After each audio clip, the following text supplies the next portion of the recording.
Imagine telling someone in August 1991, days after the release of Terminator 2 in cinemas, that if they wanted a decent game depicting the story of the film, they would have to wait 34 years. What, mate? Well, with the recent release of Terminator 2D No Fate, developed by Bitmap Bureau, that's exactly what's happened. No Fate not only follows the main plot points of the film in a fun, addictive and logical manner, but it also expands on the story, managing, for example, to fill in part of the time between the first and second film. Drenched in atmosphere and visuals that are somewhere between a 16 and 32-bit game, No Fate is a title worthy of the film license, albeit a very late one. The original Terminator 2 games, however, well, not only were they far less appealing, but they were all over the place. We had 6 distinctly different T2 games, and I don't mean different platforms, I mean very different games released for various systems. Some were more successful than others, but none of them really working out like they should, and that's because of one very important reason. Hiding among nostalgia nerds' horde, we were never safe. The machines were relentless. But in this world of pain, of suffering, a lone protector rose up from the debris. It called itself Paper VPN. Paper VPN declared itself a sponsor and hero of the people, and it came with an arsenal of weaponry. We soon learned to use the VPN whilst traveling between hideouts, at the remaining Wi-Fi spots scattered around, or even for streaming to other groups. It ensured our privacy, and it was optimized so that our communications were smooth and in full HD without buffering. Its simple one-tap connection meant that we could be hidden just when we needed it. It was the greatest tool we could use in our fight. Of course, there was a cost, but it was small. The standard plan gave us up to 250 gigabytes per month, but there were options for unlimited traffic and working across unlimited devices. All of the plans allowed us to share it with our families, friends, and squad members. From just €1.50, it offered us the greatest deal that we could use, against the machines, and it could do the same for you. Use our code NOSTALGIA for 10% off any plan. You'll find the link below. For Nintendo, LJN took up rights of the Game Boy, NES and Super Nintendo outings, whilst in the Sega camp, Flying Edge took the Mega Drive, Master System and Game Gear releases. Due to the popularity of the film, we also had a port of the appropriately named Terminator 2 the arcade game, released on both the 16-bit consoles, the main handhelds, Amiga and Master System. On the 16-bit machines, it was perfectly suited to their new light gun accessories, the Nintendo Super Scope and the Sega Menacer. Now, these games are a different beast. They don't really follow the story of the film, but they are in fact fun games to play. The other games are mostly utter tripe. What the fuck is that? But there was another set of releases which arguably did a better job of translating the film and a better job of offering a reasonable gameplay experience. They were also the first movie tie-ins to be released, with the ZX Spectrum game actually launching at the same time as UK theatre showings of the film. Yes! We'll discuss it more later, but it's clear that Terminator 2D No Fate takes inspiration from all of these games, along with some other well-known titles and indeed the film itself. Taking 4 years to develop, it's clear the team spent a lot of time nurturing something that fans would connect with. However, these original releases were developed in a very different environment. Fortunately, some of the development process was covered in the UK magazine Your Sinclair's September 1991 edition. The company tasked with development of the European home computer ports was called Dementia Software. It was the 90s.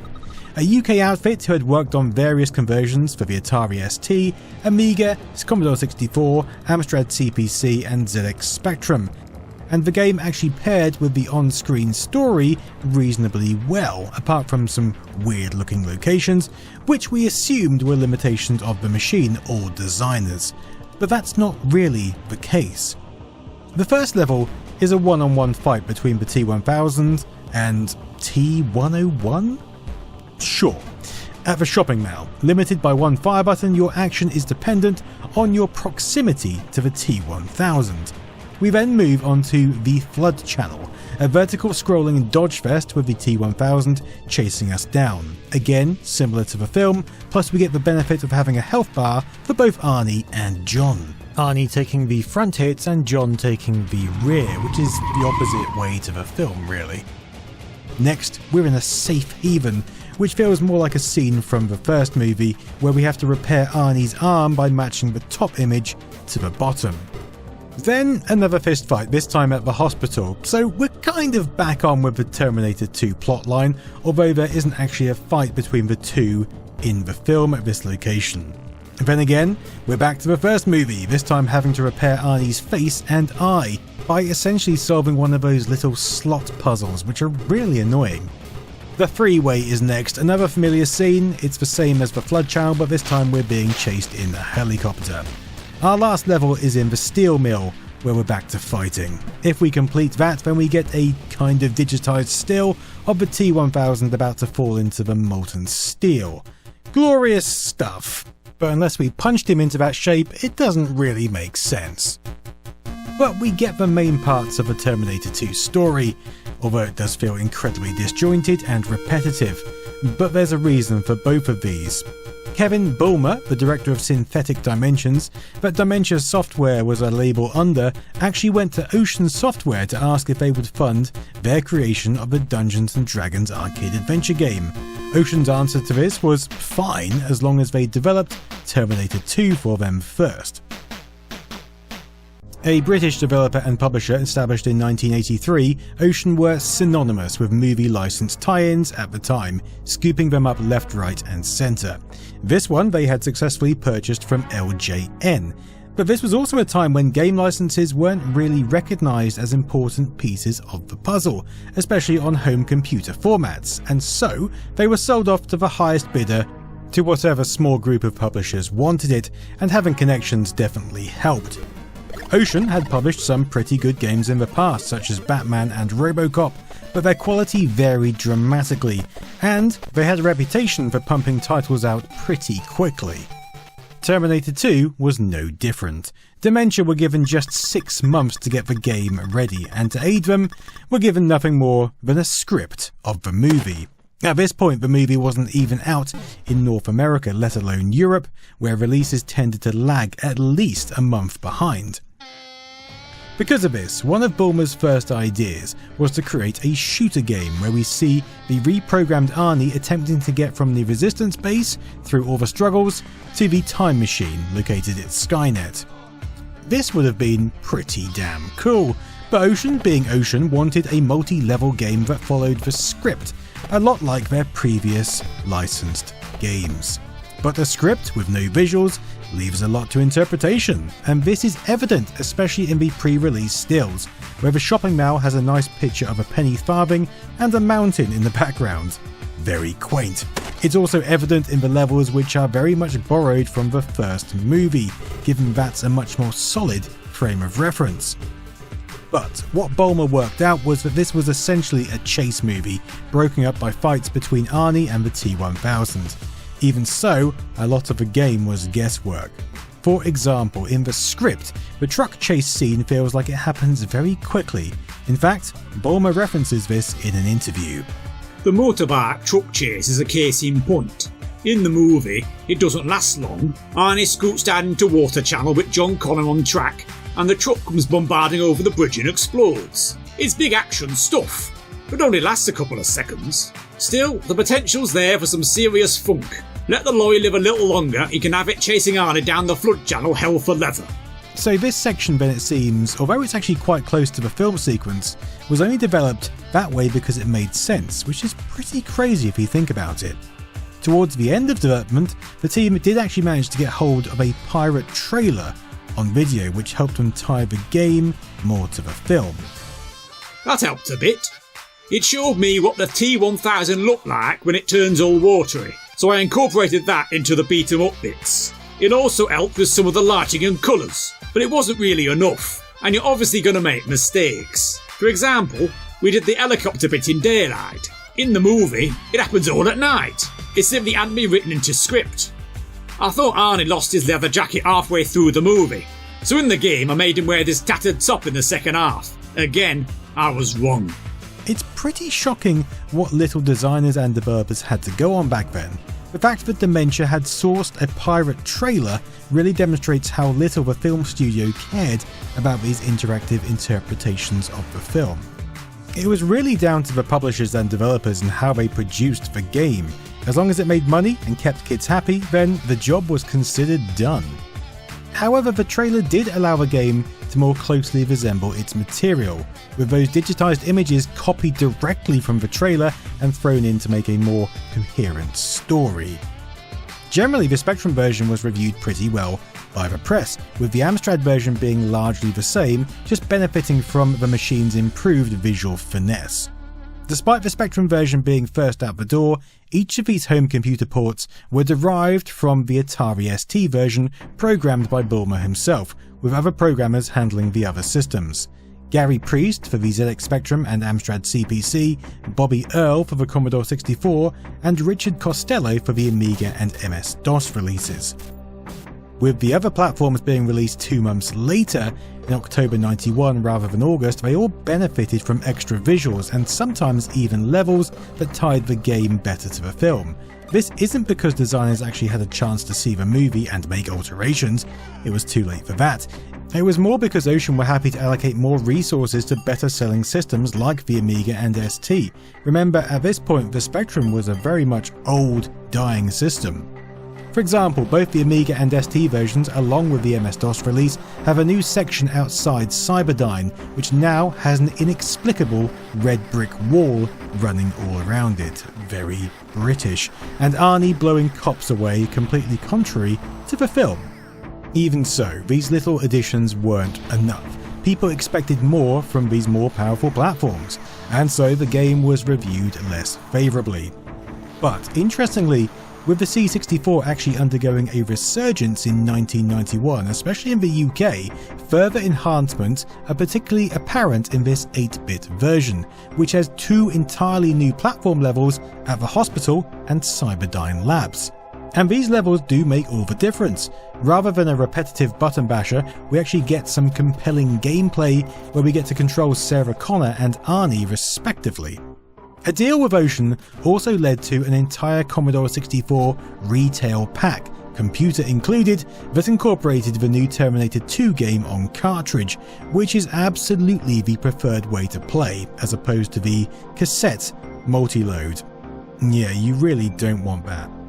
This bundle even included a special edition of Commodore format, recycling the August 91 cover of the magazine and essentially begging new owners to subscribe to their magazine as soon as possible.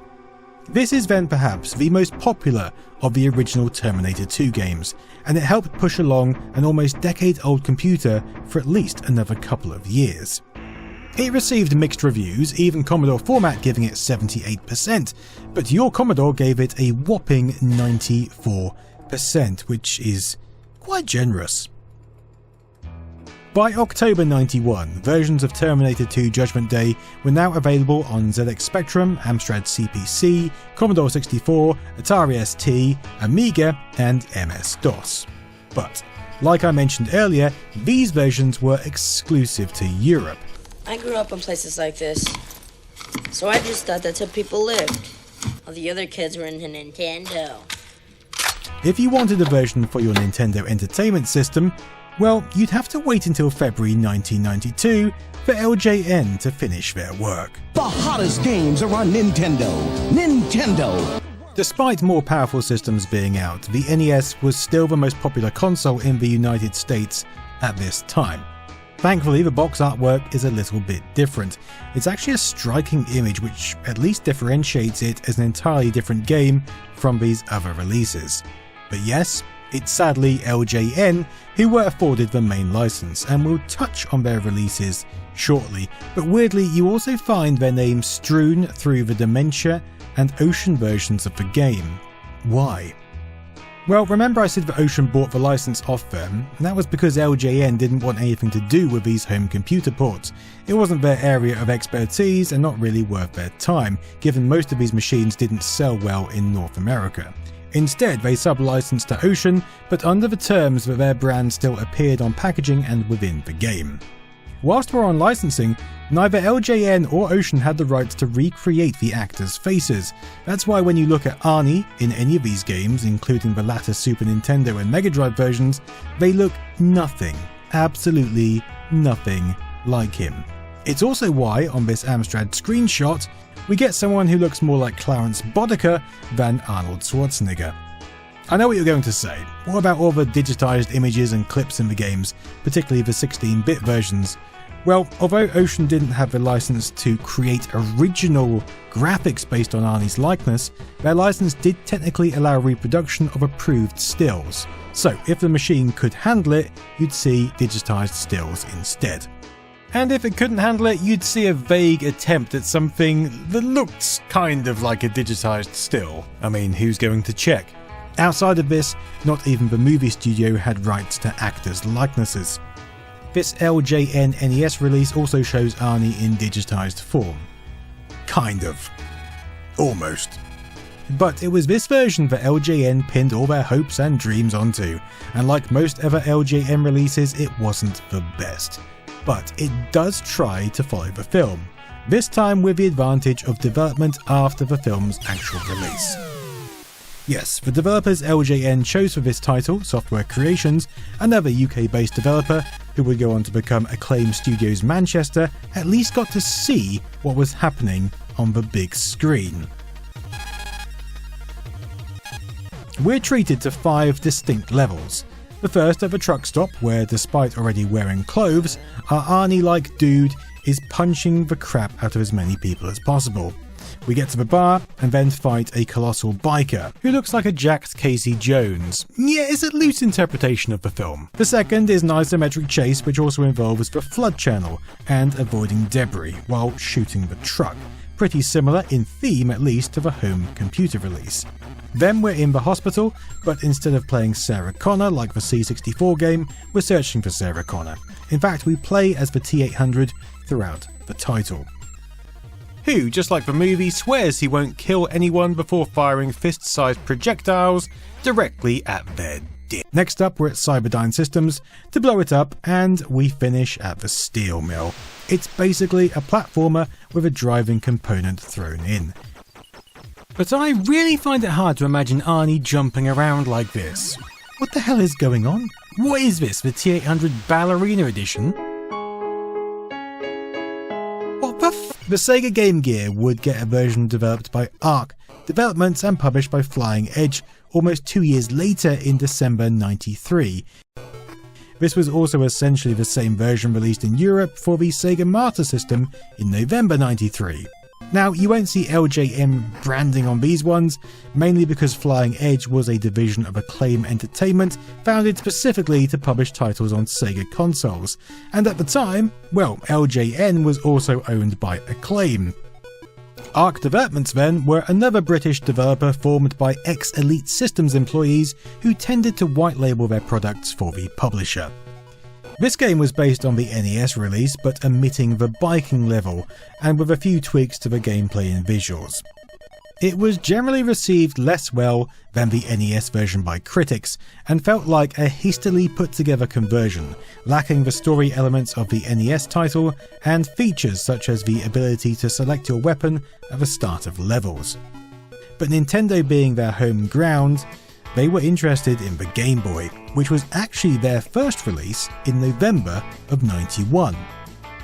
The Game Boy version was tasked to Bit Studios, another UK developer operating out of London, who had already created various titles for the handheld, including Chase HQ and Robin Hood Prince of Thieves. And this is actually a fairly decent game, with Mean Machines magazine considering it one of the best Game Boy games to date, and Game Pro writing, it takes the best bits from the movie and cuts out all the boring bits where things weren't getting blown up. But it actually veers away from the movie as well. LJN didn't want it to be a copy and paste of the NES version, as they thought that kids who owned an NES would be the ones who also owned a Game Boy and would therefore want a different game. I'm not sure where they thought these kids were getting all their money, but it paid off. This time we get 6 levels, but in the first 2 we're controlling John Connor, travelling through Skynet forces in order to send Arnie back to 95. Weirdly, a bit like Bulma's original concept put to ocean. The third level, like the home computer versions also, is a puzzle, but this one actually makes sense as we're reprogramming a T800 by arranging the circuitry in the back of its head. Pretty neat. The fourth level is our familiar flood channel chase. Seems like this idea was almost universal among the designers. Followed by more platforming at Cyberdyne Systems, and finally the steel mill, where you either shoot or punch the T-1000 to its death. Just like the NES game, we get storyline, but it's narrated by Sarah Connor, which again is a nice touch. And again, like the NES game, the developers here had much more knowledge of the film. In fact, they had direct communication with the production company Corel, which led to an anecdote from Games TM magazine where the American company were feeding back that Sarah Connor's bangs needed to be bigger. Now in the UK, especially then, we didn't know that bangs meant hair, and so Bit Studios thought they were talking about something else. Thankfully things got cleared up before publication, but it's a familiar tale. Back then, European home computer games were crying out for communication, for funding, for time, whilst big American companies with a vested interest in Nintendo releases were getting all the help they needed. I don't know, maybe we were too busy drinking tea over here rather than picking up the phone. Give me your address there. Which leads us onto the 16-bit home console versions. Arguably the releases which should have been the prize format, the all-encompassing narratives that offered an interactive experience akin to the joys we beheld in theatres during July and August 1991, a mere 35 years ago. Well, firstly, both the 16-bit console games were late to the party. For the Super Nintendo, we're talking September 93, and for the Genesis, Mega Drive, we're talking December 93, over a year after the movie came out. Not that it mattered as much back then, movie madness for blockbuster releases lasted years rather than the few weeks it lasts nowadays. But what would matter was the gameplay. LJN would handle publishing for the Super Nintendo, whilst their sibling Flying Edge for Sega releases. Development for both games was handled by Bit Studios after their success with the Game Boy. But this was not good. Both versions scored an average of 35% across publications of the time, with the Odd magazine awarding weirdly high ratings, presumably having never actually played the game, but relying on screenshots to get a score out the door before anyone else. Apparently, John Connor can take multiple point-blank shots to the head. No wonder he's leader of the Resistance. And I don't know what it is about this rendition of non-Arnie, but he just looks funny as hell. I think holding his gun like a set square doesn't help. I don't know, he looks more like Tom Hanks, I think. If you can deal with that, then you can guide him through 8 locations. The truck stop with some nicely placed scenery. I'll admit, this is well done. John Connor's house, weirdly. The mall, the hospital, the weapons cache, Miles Dyson's house, Cyberdyne Systems, and finally the steel mill, where further T-800s are here to try and destroy you. It doesn't really make sense, and it shows the lack of imagination in trying to create a level that's challenging. It's also got the same damn tune playing throughout the entire game, which would be fine if it were good, but it sounds like the interlude music you'd find in 90s TV show Art Attack. Hey kids, it's gonna make some art out of something massive like boxes. Throughout the game you get various objectives in the style of the T-800's head-up display, including leading John to safety and collecting items from the future. There are also biking sections in between the levels which are designed to tie things together but really just detract from the action. Sega's own commented that the Mega Drive version was a film licensed game of the very worst, most despicable sort. Which is going a bit far, but it's really quite poor, especially given how much more time they had over the prior versions. But I guess we're still only talking a couple of years. And that's really why I wanted to talk about these games. The development of the home computer versions was extreme. I needed to highlight it, but this wasn't that different from the norm back then. The console versions had more insight and more time, but Acclaim still wasn't really fussed about the output as long as they completed the brief on time.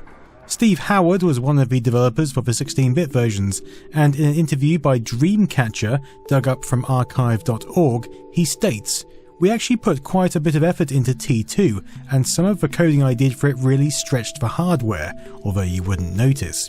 But he goes on to say that, although quite a lot of time was spent on T2, it was rushed towards the end, and the part of the game that gets the most criticism, the driving section, was never properly finished. We ran out of time when it came to making it playable. Interestingly, he also mentions that because of the way it had been written, they actually managed to convert the SNES version to the Mega Drive in about a day, which is honestly mind-blowing. The 2-year development window for a 16-bit title wasn't really that significant, especially when you consider that Bits had other projects on the go. Plus, this was a time when lots of Terminator games were coming out. Midway's arcade ports had already arrived in '92. They already had the arcade exclusive license and were able to create home ports by making a deal with Acclaim and using their branding throughout. Then, Mindscape's Terminator games based on the first film arrived somewhat late after that. So Bits and Acclaim had their work cut out to squeeze this in somewhere. But with the VHS rental versions of T2 now doing the rounds, there was a rush to get Judgment Day out before Christmas '93 and capitalise on this never-ending Terminator fever. Without that rush, we would have received a better game, but arguably it would have had less commercial success. It's difficult to tell, but the 16-bit games certainly didn't shatter any records in terms of sales.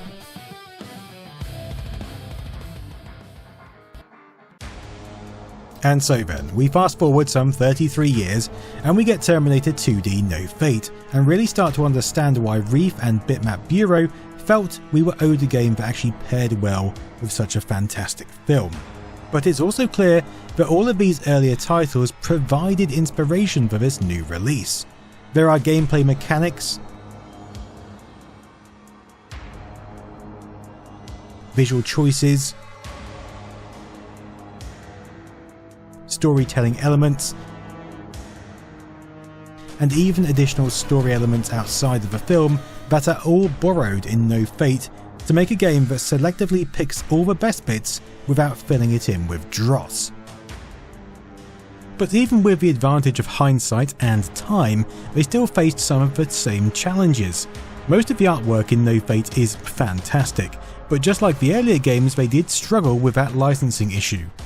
That's why Arnie is depicted mostly as a faceless T-800, whereas in the Commodore 64 version they just made him look like Tobias Menzies.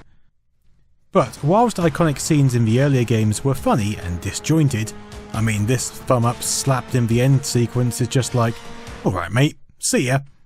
No Fate instead uses it as a credits continue screen where it makes sense and actually looks good. And sure, part of that is down to better hardware, more pixels, better graphics, and much better development and design tools. But there's more to it than that. After grabbing some burritos, I spoke to my friend Quang, who worked on the game, to get his perspective regarding the old games and what Bitmap Bureau have done. Hey, I'm Quang, and I was a gameplay designer on the game Terminator 2D No Fate. So Terminator 2D No Fate is a running gun arcade style game. So we've taken lots of references from all the arcade games from the 90s, things like Shinobi, Contra, Metal Slug and Rolling Thunder and things like that. So we did take a look at the other Terminator games for references. If you see some of the bosses, the factory boss is a reference to the one in the arcade. The Centurion boss is from the artwork on the side of the pinball machine. So there are little nods to the previous games. Growing up, we played a lot of Terminator games because we were big fans of the movies, but none of them were actually any good. Maybe the arcade one was okay, but yeah, we need better. So being able to make a new one and do it justice, that's what we wanted to do. It's one of those things where you had to get the right people in the right place that wanted to make the game. We weren't doing it to cash in on the license. We're doing it because of the love of the movies. The visual developers were under a lot of pressure to do it. So given their constraints, they probably did the best they could. We've definitely made a better game for having all the reference material that we could get hold of, watching all the movies multiple times. This has all helped. It's a game from our childhood that didn't exist, so being able to make it real is a childhood dream come true. Such a cheese. Yes, the development of this game definitely benefited from passion and a nostalgia love for the film. It's something that would have been very hard to replicate before the film had even come out. That passion is evident in the details and Easter eggs throughout. For example, on the first level we're treated to a secret Alamo gun shop. That's the shop from the first movie. We've got the ability to beep John Connor's horn before Arnie catches up on the chase scene. In the steel mill we can witness the ongoing fight between the Terminators happening below, not to mention the hidden Morse code. And Quang even gets some voice acting in after the minigun Cyberdyne scene. Oh my god! Which is of course a reference to... Oh my god! Nice. But it's more than that. What Bitmap Bureau did differently is not just make it better. They made choices. They took the sequential storytelling ambition of the Ocean microcomputer games, they took the confidence and punch of the arcade title, they took the visual density and scale people wanted from the 16-bit console versions, and then they discarded the chaos. Like Quang said, they also borrowed from other games that did the run and gun formula better, and crucially, they also borrowed from other games that did the Terminator formula better, such as Probotector and, importantly, RoboCop vs Terminator, a title released around the same time as the console releases, but crafted with more passion and care for the source material. That game, especially on the Mega Drive, proved years ago that you could make a hard-edged, mechanically tight cinematic action game set in this universe. Its weighty combat, deliberate pacing, and oppressive atmosphere are all clearly echoed in No Fate. The difference is No Fate applies those ideas to a Terminator 2 structure, not just endless forward momentum, but rising stakes and narrative flow. And unlike every earlier attempt, No Fate benefits from time. 4 years of development time, plus no film release deadline, no overly zealous publisher breathing down their neck, no need to guess what scenes look like, no 128K memory ceiling, and multi-load cassette format forcing compromise after compromise. It understands why the older games struggled, and it consciously avoids those traps. It also doesn't jump playstyles unnecessarily. This is delightfully paced platforming. It doesn't pad scenes just because they're playable, it doesn't confuse spectacle with substance. And it doesn't have an image of the T-800 that looks like he's let one rip whilst trying to act like it wasn't him. Probably what that smog is in the background. Also, why does he have a crew cut? It does what the NES and Master System versions never attempted, what the SNES and Mega Drive versions never fully achieved, and what the Ocean microcomputer games were desperately trying to do with half a script and 6 months on the clock. So yes, if you wanted a genuinely good Terminator 2 game, it turns out you really did have to wait 34 years. Not because nobody tried, but because this is the first time anyone was actually allowed to finish the job. It's pretty impressive what you can achieve if you have no fate. Until next time, I've been Nostalgia Nerd. Toodaloo. Why do I have to wrap up the ending like a 90s kids cartoon? You can achieve anything if you have no fate. Wanker.